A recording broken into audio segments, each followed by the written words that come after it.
Pemirsa Departemen Head of Corporate Communication BRI, Ratna Leli Nurjana, melaksanakan media visit ke Gedung Pers Bali Kanada, Denpasar, hari Selasa 19 Mei 2026.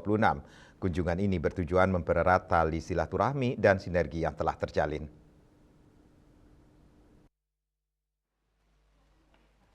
Kunjungan tersebut dihadiri oleh jajaran BRI yakni Departemen Head of Corporate Communication BRI, Ratna Leli Nurjana, didampingi Departemen Head of Logistik, General Affairs and Network BRI Region 17 Denpasar, Andri Dwi Mardika, dan Departemen Head of Legal BRI Region 17 Denpasar, Anang Kurniawan.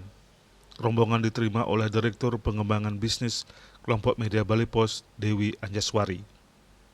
Departemen Head of Corporate Communication BRI, Ratna Leli Nurjana mengatakan pemberitaan di media yang menggambarkan dinamika dan pandangan masyarakat menjadi salah satu referensi bagi PT Bank Rakyat Indonesia Persero Tbk atau BRI dalam menyusun serta menjalankan program sehingga manfaat yang dihadirkan dapat semakin dirasakan oleh masyarakat luas. Lebih lanjut, Ratna menyampaikan bahwa media memiliki peran penting dalam memperluas dampak program-program pemberdayaan yang dijalankan BRI di daerah.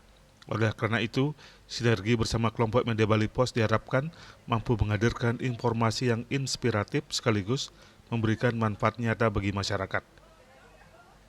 Terkait media visit, Ratna menyampaikan bahwa hal itu dilakukan untuk mempererat tali silaturahmi dan sinergi yang telah terjalin. Terlebih lagi mengingat peran media sangat penting dalam menyosialisasikan program-program BRI. Dalam hal ini ia mengapresiasi peran Bali Post dalam membantu menyebarluaskan informasi mengenai BRI. Selama ini kerjasama sudah terjalin dengan baik, Ratna berharap kerjasama yang sudah baik ini akan semakin erat ke depan. Sementara itu, Direktur Pengembangan Bisnis Kelompok Media Bali Post, Dewi Anjaswari menyambut baik media visit yang dilaksanakan BRI. Ia pun berharap sinergi yang selama ini telah terjalin dapat lebih ditingkatkan. Rias Bali TV.